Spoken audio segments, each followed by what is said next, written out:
4-5-1 and custom tactics and player instructions in July. Pretty much end game. Been a while since I've done 4-5-1 videos. Let's get straight into it. Starting off the custom tactics, we're going to go quite balanced tactics because the 4-5-1 is a good formation to use, but you want to use it right, otherwise it can be a bit messed up. So let's get straight on with the tactics. For the defensive style, I recommend sticking with balanced. Using the press just seems to sort of push your players out of position too easily. Balance just seems the way to go. For the width, we're going to be sticking on 45, making it slightly narrow when defending, but not too much that it changes the whole shape of the formation. So we're going to stick with 45 on the width, and then the depth we're going to be using 50, just keeping it default. If it's not broken, there's no need to change it, just keep it how it is on default. It seems to work well, staying quite default with the defensive style.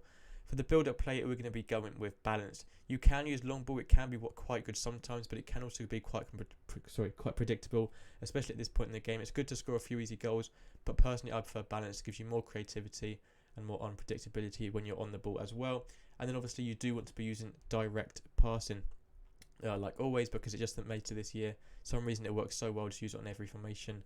Width on 50, pushing it a tiny bit wider than it is on the defence, but still keeping the main shape of the formation. For the players in box, I recommend using 7 to ensure your players are overloading the opposition box at all times, pushing your players forward to create more chances, pushing them forward into the opposition area and into their box.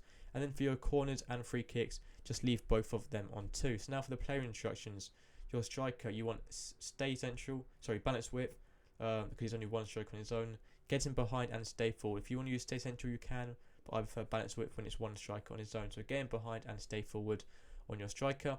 For your cams, both the same. You want to stay forward as well and get into the box across to once again ensure they are always overloading the box on every attack, and then stay forward so they're helping out the striker and not dropping back. For your left mid and right mid, that is the same on both cams. For your left mid and right mid, your centre mid now, you want cover centre to ensure he's staying in the centre and not drifting out wide. He's the only main centre mid here, so you need to make sure he's always in his position. Stay back or attacking to ensure he's not pushing forward and leaving your defence exposed. And then just use stay on edge of box across to ensure he's not going into the opposition box, so he's always going to be in a position. You can see here, if this centre mid gets drawn out, he's going to pretty much expose the whole defence. You want to leave him, trying to keep him back as much as possible. For your left mid and right mid, just personally I recommend leaving default.